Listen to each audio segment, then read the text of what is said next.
Hi, I'm Jeremy Cowan, editorial director of IoT Now, and welcome to our latest Quickfire video.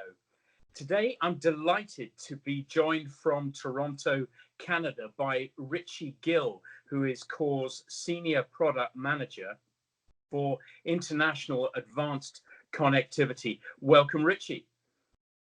Thanks, Jeremy. Great to be here. It's good to have you. Richie, I wanted to dive straight in. What are the key challenges facing IoT service providers or enterprise customers when they're trying to achieve long-term global IoT connectivity? Okay. I think that's a great question, Jeremy. Especially that you mentioned it's related to the global IoT connectivity. As more and more things are getting connected these days, we're calling it the world of connected things or Internet of Things. The number one, there are many challenges, but I think one of the most important challenge or issue they're facing is about having this always-on connectivity. So as more things are being connected, they're constantly faced with this challenge that how I, as a service provider or a device OEM, can find the best connectivity for my device. Now, outside of connectivity, there are other challenges as well. For example, when you're expanding in multiple regions, what about control and security?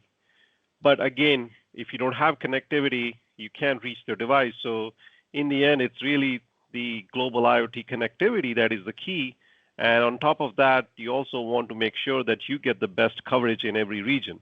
By that, I mean, if network A is not available, how can you switch to the next best available network? So that, to me, is the key challenge for any enterprise customer or service provider if they're looking for global IoT connectivity today.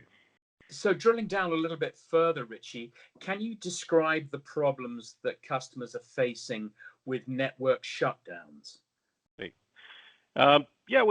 Anytime there's a network shutdown, the main problem or the concern the customers have is how can they make sure that there's no device downtime? And then the number one reason or the solution they need in a situation like this is who are the alternative carriers in that region that can provide the connectivity. So that's, to me, the number one issue, how to keep, first of all, it's how to keep your devices up and running. And secondly, it's also the magnitude, right, the volumes, because we're not dealing with 5, 10, or 100 devices. In some cases, it could be thousands of devices. So to quickly make sure that all your thousands plus devices are up and running, that is a main challenge anytime there's an announcement that in next coming months there's a network shutdown. That is indeed a challenge. How do you find these problems can be resolved, Richie? Another great question. So, anytime there's a network shutdown, customers are usually challenged with two main tasks. The first one is really, as I mentioned, finding an alternative carrier, which can be done by, traditionally it was done by doing a physical SIM swap, which again is not very user-friendly. It's very costly, and also the time it takes to change SIMs in thousands of your devices which you have deployed in that country or region. So that's one way. And the second way is really to make sure that the devices, so that can happen in case there is an alternative service provider in that country who is providing 2G or 3G services. What we are also seeing is sometimes it's a national shutdown. So in that case, it's really a time to move on to a newer technology.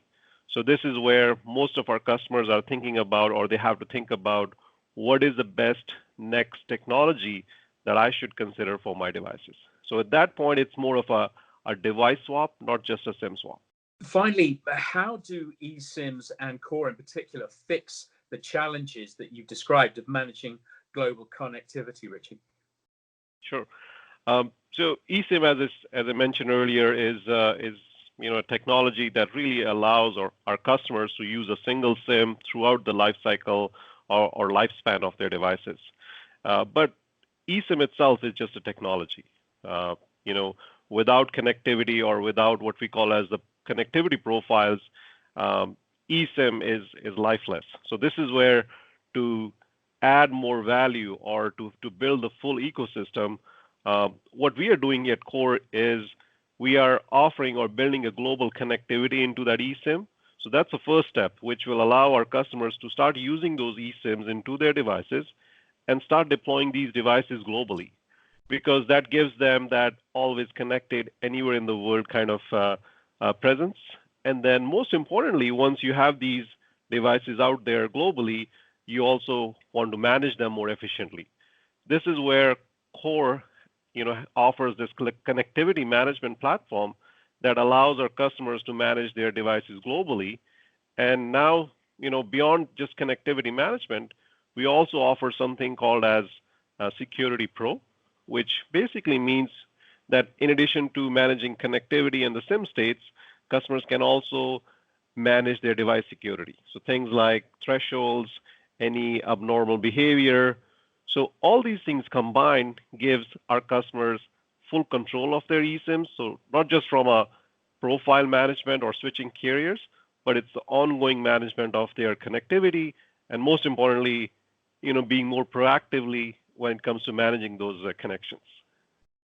Richie, that brings a deal of clarity to an otherwise complex subject. Many thanks. Thanks for having me, Jeremy. It's been great. And thank you for watching this IoT Now Quickfire video. It's been great, as always, to have your company. Until the next time, bye for now.